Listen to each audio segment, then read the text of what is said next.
Hello and thank you for joining us on our debut episode of Across the Line.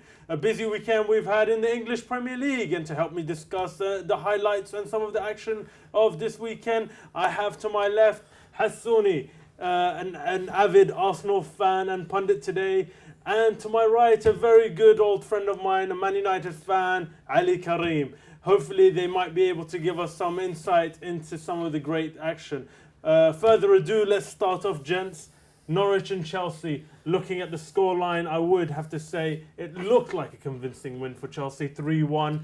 But looking at the footage and looking at some of some of the action that happened, it's definitely not as convincing as Chelsea should have had, or it kind of doesn't do justice to Norwich's play. I have to be honest with you, gents. I'm going to move over to Ali Karim to kind of start us off with this some pointers. It was, as you said, it looked like a convincing win. I mean, 3 looks like a whitewash. I mean, they could take it out. But that game was appalling for Chelsea. It was Norwich dominated the whole game. Mm-hmm. Yeah, they were just Norwich can't finish. That's their issue with that. They got 1 goal. Mm-hmm. It's their first against Chelsea, but they just can't score. And Chelsea just nailed it with their finishing. I mean, am I right in saying that is Norwich's first goal against Chelsea ever? Yeah, I would agree with that one as well. That's really interesting. Sorry, I just had to put that out there. I mean, that's a really interesting point. But as you said, their finishing is really letting them down this season, I think. Yeah, I mean, in this particular match. In that game, the surprising thing was obviously no Lukaku, he's on loan, and Torres is injured, and he's got a red card as well. You had Etu or Demba Ba. And surprisingly, after buying Etu, he didn't play him, he played Ba. And Ba performed well in that, but he's that kind of cocky guy. I mean, he kept trying to, instead of just putting the ball in the back of the net, he tried to play it like a Thierry Henry style. Wanted the flashy finish. And he messed up a few chances. I mean, going back through that game, there was quite a few chances that he could have just sealed the deal right in the early stages of the game. But as you said, I mean, whether they could have sealed it on early on or not, that's here or say. I mean, the game did finish 3-1. Chelsea's kind of happy with that result, however it comes, whether they finished it first half or second half. Hassooni, what would you say? Kind of let's look at Norwich. I mean, what could have they done more? I mean, why when we look at that result, we think 3-1. Chelsea should have walked it, but it wasn't like that at all. Yeah, it was mainly defensive mistakes from Norwich. In the first half, Demba Ba scores a goal. Demba Ba assists Oscar to score a goal, but Demba Ba controlled the ball with his hand. He couldn't have turned to assist Oscar with that pass unless he handballed it. Alleged handball. Alleged handball, probably accidental, probably not, but he did handball at the end of the day. And the second goal that Chelsea scored as well. The second goal was a defensive mistake. You're running with Hazard, clear the ball. There's no need to try and antics or try and do something flashy in defense. Clear the ball. And Hazard took advantage and scored the second. And I think after the second goal went in from Chelsea, when it turned 2-1 to Chelsea, I think it just broke Norwich down. Yeah. I mean, you could see that they were pushing men forward. They were pressing Chelsea. I mean, some statistics will say they were even dominating the game. They had good possession. Their second half performance was absolutely amazing. Yeah, they had some really good possession on the ball. But as Ali rightly said in the beginning, probably their finishing wasn't just up to scratch. They had the nice goal. I mean, the play for the goal against Chelsea by Palkington was actually quite good. The cross and the kind of assist header by Van Wolfswinkel. What's his name? Van Wolfswinkel. I can't even pronounce that name. Difficult name to pronounce. Yeah. Some names in that Premier League are just really weird.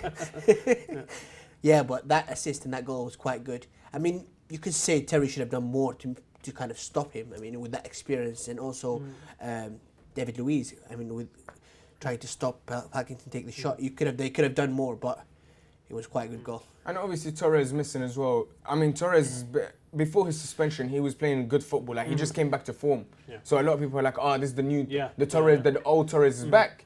And then he got 2 yellow cards, got a red card after a suspension. Yeah. And I think Chelsea done all right. They've done enough to get points. Yeah, they got the points, exactly. I have to disagree with him. Torres, before he got the red card, he was coming back to form. wasn't at his form. Yeah. I mean, with Liverpool, he was a fire. You give him the ball, you guaranteed a goal. I mean, the guy would just roll in goals like someone just won the lottery. We saw with Torres, it took him a long time to settle. Yeah, and his It style did kind of take him a changed long with time, Chelsea. yeah. I mean, if you look at his last game, he was more of an aggressive style, which is different with him. Yeah. But he was a feisty character, and he could have got a few opportunities. You're gonna say something, aren't you? Go on, Hassan. You know that reaction. Say it, please. We can go. We can carry on. We can carry on. No, go on. Yeah, go on, I know you're gonna say something. I'm not really. What I was gonna say that Torres, in my eyes, he did hit form at that period of time. But what it is, when he was with Liverpool, there was a different situation with Torres. There was a situation of Gerrard and Alonso feeding him the perfect balls that he likes. Yeah. The passes that he likes. Assists. Exactly. Yeah. When he came to Chelsea, Essien is about to leave. Okay, Essien wasn't hitting the form that he was. Lampard wasn't playing as good as he was, passing-wise. He wasn't receiving the ball like he wanted to receive it. So I think now that you've got the likes of Oscar, Hazard, Mata, Giving him those exactly, passes. Ramirez, Sherrill, they're all gonna feed him these passes. Yeah. I think that's one of the main reasons why he will get back to that form. I think Final point. final on this point. match. I'm gonna nail this right here. The problem with Chelsea at the moment has to be with their strikers. I mean, they got Etu, but that's an aging guy. He's well past his form, and he's just come from the Russian league. I don't really expect him to do any much in that league, in this league. Whereas you got Lukaku, who going to Everton is really doing well. I mean, 3 goals compared to 3 or 4 goals. I don't know. I can't remember. But compared to Dembaba and Torres, that's more than both of them put together. Well, so I think that's a really bad mistake putting him on loan. yeah, I mean, it's interesting you say, the strikers are their weakest link. That kind of nicely puts me on into our second game of the weekend, I would say. Man United, Sunderland.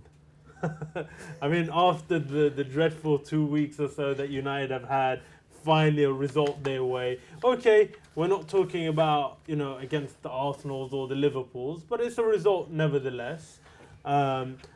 United going into this game had, as I said, the dreadful 2 weeks or so that they've had. I mean, I was reading up statistics before this match, and it was something like 6 games without a clean sheet.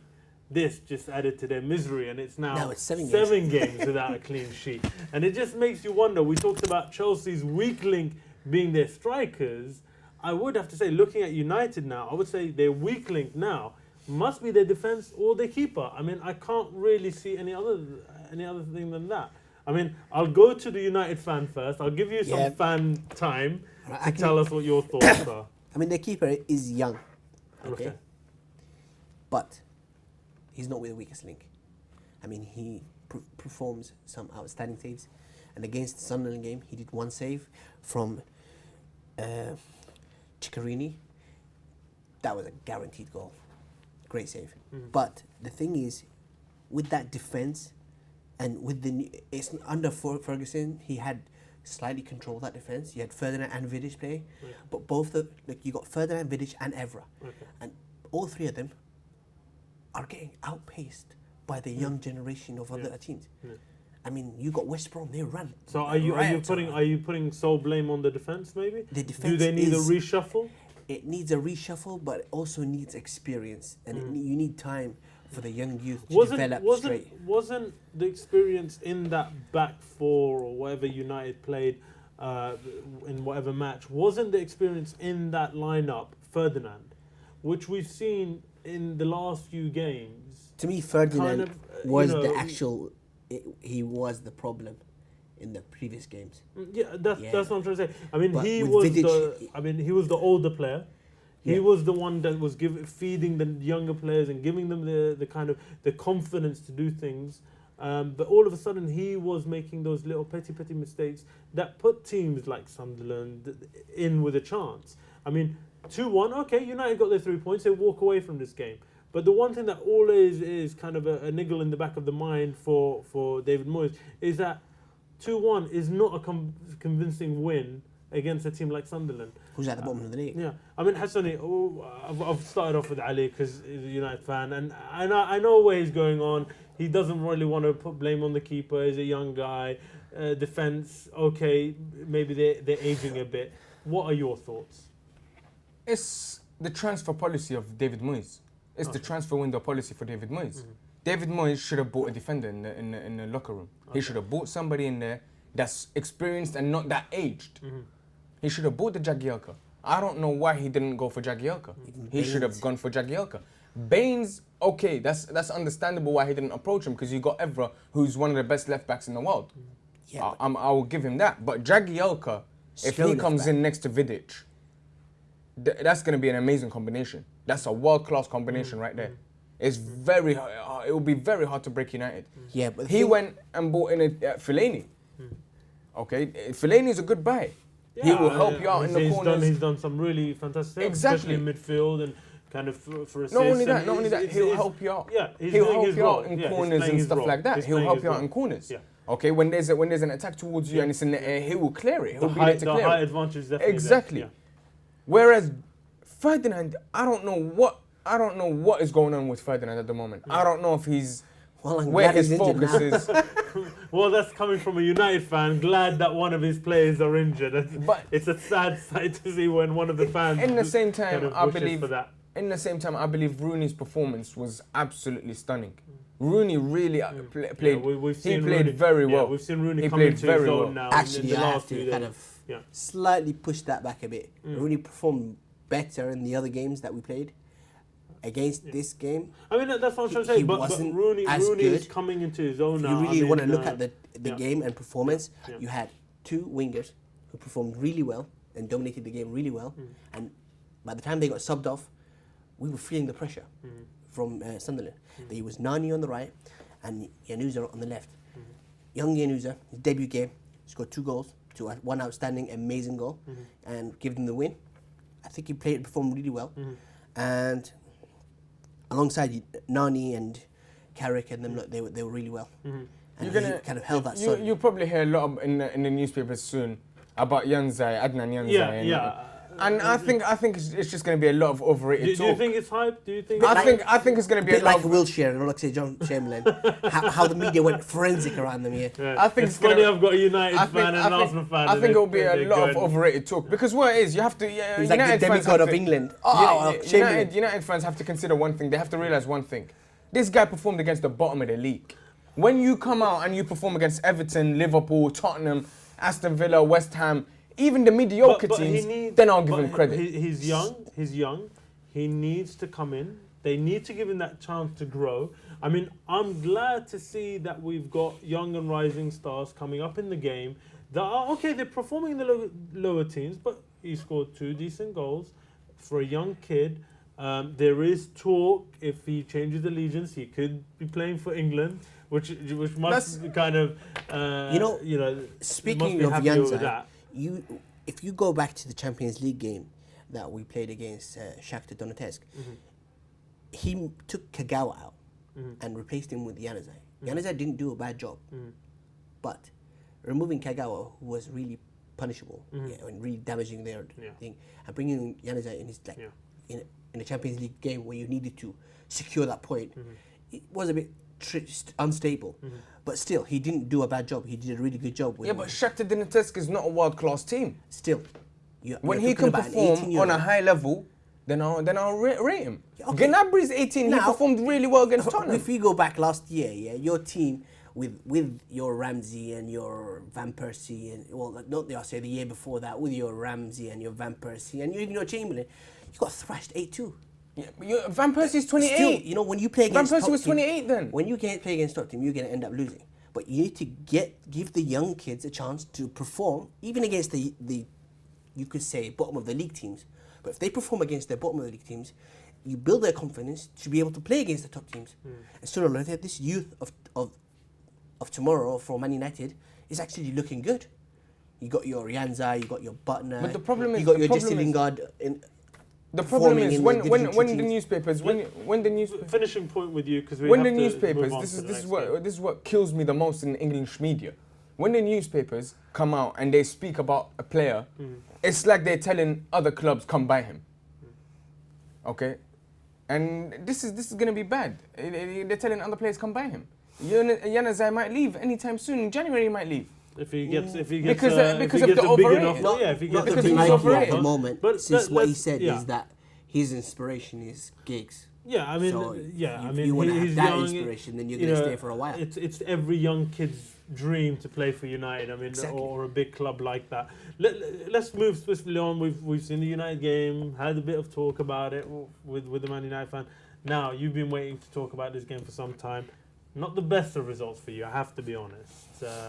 We did see United struggle with this team, so we'll let you. You have to let him off with this. Yeah. But draw is good considering what you went through with them. And it was away. 1-1. But 1-1. Still, away. we're in transition.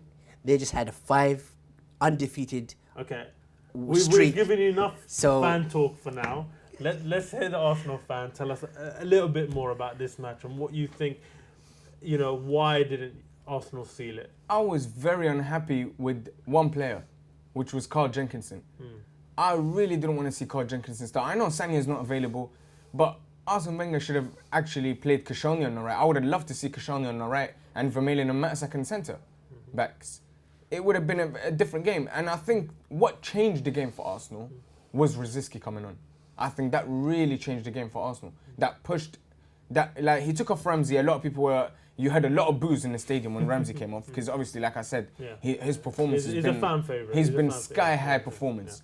But when Rosicky came on, it was just a different situation. It was like he was just running at the players. And of course, like you saw, he assisted for Wilshere's goal, a slight deflection. But I remember when I was watching the match, a few people were telling me, "Oh, that was a deflection. That was a deflection." I was like, "I don't care. It's a goal." Yeah, it's a goal. A goal is a goal. A goal is a goal. A goal is a goal, and you have to take them, especially when you're playing a game like West Brom, which are one of those teams we've seen the big clubs fall to them. So you try to take as many points as possible. I mean, because it's a 1-1 draw, I would have to say there's not really much to talk about during this game. I mean, unless you want to unless you want to give us some insight into the would game. kind of take the opportunity to say that the one player who stood out in this whole game had to be Berahino for West Brom. I mean, it was his first game in the Premier League, and he did an outstanding job of it. And he threatened Chesney a couple of times, and he really pushed them into that level. And he was amazing for them. But still, I think Arsenal should have lost this game, and West Brom should have won it. They were being pressured throughout the whole game. In the first half, in the beginning, it was all Arsenal. Well, I mean, but right near the end, let's they were put it, really sloppy in let's put it this defence. way. I mean, you're saying that obviously, maybe as a Man United fan. No, I'm giving you let's as look a- at let's look at it I'm giving constructively. you this one on a more of a neutral level. Let's look at it constructively. We You're lost saying badly. I'm saying this. you're saying West Brom should have won the match. I would have to say, well done for Arsenal for holding their ground. Yep, which is you know, agreeable. that- I'm that's not going to the deny them bottom that. line. But I would have to say, Hassooni, I'm sorry we couldn't digest more into this game because we have to swiftly move on to another big game. Liverpool, Crystal Palace, 3-0. I would have to say, looking at the footage and even the Suarez goal, it was on the floor. He was on the floor and it still ended up at the back of the net. I would have to say this was a more convincing game than say the Chelsea games or This was just one-sided. I think first of all, Crystal Palace defended really bad throughout the whole game. There was some sloppy defending. Yeah. I think it wasn't even only this game, it's throughout the whole season. I haven't seen any performance in the back for them. They haven't defended well in any game. That's one thing. Another thing, you can't let somebody do a 1-2 in your 6-yard box. Yeah. That when I I mean, saw it's that played to Jose Enrique. Jose Enrique crosses it into Suarez. Suarez does a little dummy shot or whatever he did, and then he fell on the floor, and he still managed to shoot while he was on the floor. It was too easy. It was too simple for them. Even the second goal was too simple for Sturridge. Sturridge is a left-footed player. If I'm a defender, I'm gonna make sure go to his left. Sturridge doesn't go on his left. Yeah. He gave him enough room. He gave him enough time, and he was at an acute angle. Exactly. And he still got it through. But it was very nice to see Steven Gerrard score a goal. Like, he hasn't scored in a long time. It was very nice to see him score that penalty. I think it was very... Well, that it- gives it's- him it's- a goal for every Premier League season he's ever played. And it gives him a Good lot of record confidence, to I have, think. good record to I have. think it gives him a lot of confidence coming into the next game because he hasn't scored in a while. Yeah. And Steven Gerrard... It's in a my shame eyes- to see that he hasn't scored in a while, and the one goal that he does score is a penalty. But, any footballer will he's a tell you, any world-class striker player. He's a will tell world-class you, player, so you can't really talk that much. Having that notch, a goal, whether it's a penalty or from outfield, you'll take it, whatever. Exactly. So again, I would have to say convincing win for Liverpool. I think that game was. Yeah. I think Liverpool just Yeah. really pushed them on the brink, and Mm. with Crystal Palace, as you said, I don't think they've adapted to the Premier League. They'd be more of a Division 1 team. Most not teams, really- they will find yeah, a hard time They coming up. they found it really difficult. Yeah. I mean, you got teams like Swansea who came up Yeah. and really scared, really The big- scared the the big big. players, yeah. Even Reading, when they first came up, it was like a shock. Yeah. It Everyone was was like, the Man United yeah. comes in and they're like, oh yeah. It was almost a nice fresh breath air when those teams came in. Yeah, You but know, when you Crystal saw some Palace fresh came in, new blood and in the league. you'll think that they'll just do something, and they've just been really appalling on all their games. Moving on, I would have to say, to another 3-1. I mean, looking at it, it's like 3-1, 3-0, 3-1, 3-0. It's 3 goals galore this weekend. Man City, Everton, 3-1. Hassooni, I'm going to move to you very quickly. Please tell the viewers kind of a bit of insight onto the game, because I would have to be honest, it's not one that I followed too deeply. So I'll leave you to kind of fill the guests and the viewers. Well, first of all, this was I think it was the second or the first time maybe we saw Lescott and company team up this year, or at least this season. This was the first time, and I think Chelsea are really kicking themselves because Lukaku left them. Because Lukaku just scored this is his 4th game and he scored. Yeah. He scored a goal, and you can't let Lukaku leave you on loan. You're short on strikers and you let him leave on loan. And he destroyed one of the best defenders in the league. Company is one of the best defenders in the league. Took them both. He really destroyed Lescott.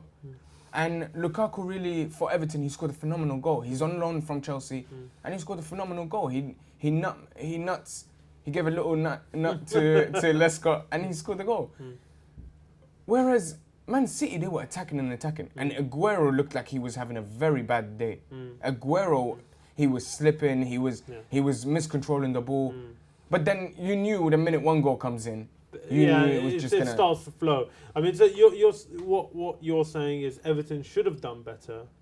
According to their performances beforehand. Yeah, Man City, they again similar situation with the Chelsea game, where looking at the scoreline, it looks like it should have been a convincing win, but when you actually look at the footage, it doesn't look as though they had an easy time. No. It was actually a convincing win, especially in the second half, because what happened was Yaya Toure plays a ball to Negredo. Okay. Negredo looked like he was going for a cross across the goal to Aguero, but it deflected in the back of the net. So when that went in, Man City just they had a different vibe about them, and they just started attacking and scored. And gave Aguero 2 goals, who was having a bad day already. He had 2 goals. Nasri should have made it 4, but Nasri missed a one-on-one. But what I'm saying is, you see a team like that, once that first goal goes in, they might be sitting 1-0, 1-1, whatever. Once the second goal goes in, and then they feel, okay, we saw a weakness. We saw a weakness in that. Okay, we could tamper with it. We could tweak this. We could tweak that, and then you start seeing a bit of confidence in the team, and take it on a little bit further. Ali Karim, we've not heard anything from you on this particular match. Well, the noisy neighbours are getting noisier by the minute. The 3-1. I mean, looking at the scoreline, as you said, it looks as if it was just a walk in the park. Yeah. But actually, if you look in the details, it was a pretty tight game. I mean, Everton were pushing, City were pushing, but you had a few decisions that should have gone Everton's way. For instance, Nastasic, that push against Lukaku, that was a shove, and that was a red card, day in, day out. You don't do that in football. But still, he didn't get no penalty, nothing. And the referee was just there, looking at it. They were fortunate. Whereas, looking at the other side of the pitch, you had a slight touch and straight penalty. So you can't really compare the two sides. I mean, the referee just with that decision, I don't think he really performed well. Lukaku performed really well. So sometimes the team needs a decision to go their way, or a referee's mistake, or something along those lines. See, that decision was at 1-0. At 1-1, was it? Or 1? Yeah, 1-1. That could have made it 2-1. I mean, that could have really finished the game off for them. But nonetheless, the style for City with Pellegrini is a lot better than you've seen it with Mancini. Yeah. Their Talking passing, about finishing, shooting is very talking nice. about finishing games, we'll go to a final quick match. This one's very interesting because Tottenham, I feel, they've dropped points. They could have gone top. Vital points. Vital points. They could have gone top. To go to West Ham and lose the way they did, 3-0. I think they must be in the dressing rooms after the match kicking themselves. Because, okay, let's not take away from West Ham's performance, but Tottenham going into that match knew what was at stake. So I don't think Tottenham are going to be kicking themselves because they actually played bad. They played very, very, very, very bad football. Okay, West Ham, a lot of people can argue that West Ham were lucky with the first 2 goals because the first one, it was from a corner, Reed headed it, it hit Nolan and came back to Reed and Reed finished it. The second one, threw ball to Vaste running, hits it into Hugo Lloris, bounces back at Vaste, and it goes back in. Yeah. So that was arguable, but Tottenham didn't do nothing throughout the whole game. And Morrison scored a fantastic goal. In my eyes, it was goal of the day. Goal of the weekend basically. Yeah. What he did, he took the ball, he started running. He just started running at their defence. And he made them look like it looked like he was playing in schoolyard. It looked like he was playing in the playground. And then he just gave a little dink over Hugo Lloris. Yeah. You know, that was a cheeky dink. I always loved them dinks. That was cheeky. And there was a player that was actually running towards the line before it crossed the line. He was just running, celebrating. He already celebrated before the ball went across the line. He knew it was a goal. And it was a fantastic performance by West Ham. Salute to them. Final points, gents. Final point from you. 109 million. I don't think money can buy you a trophy. I mean, you can say it with Chelsea and Man City, but it's not going to work with Tottenham. Well, these vital points is going to be very costly because you saw Arsenal just take the lead now. Well, as they say with the Premier League, it's a marathon. It's not a sprint. It's still early days. Thanks for joining us on our debut episode. I hope you subscribe, like, and even comment down below. From us here, goodbye.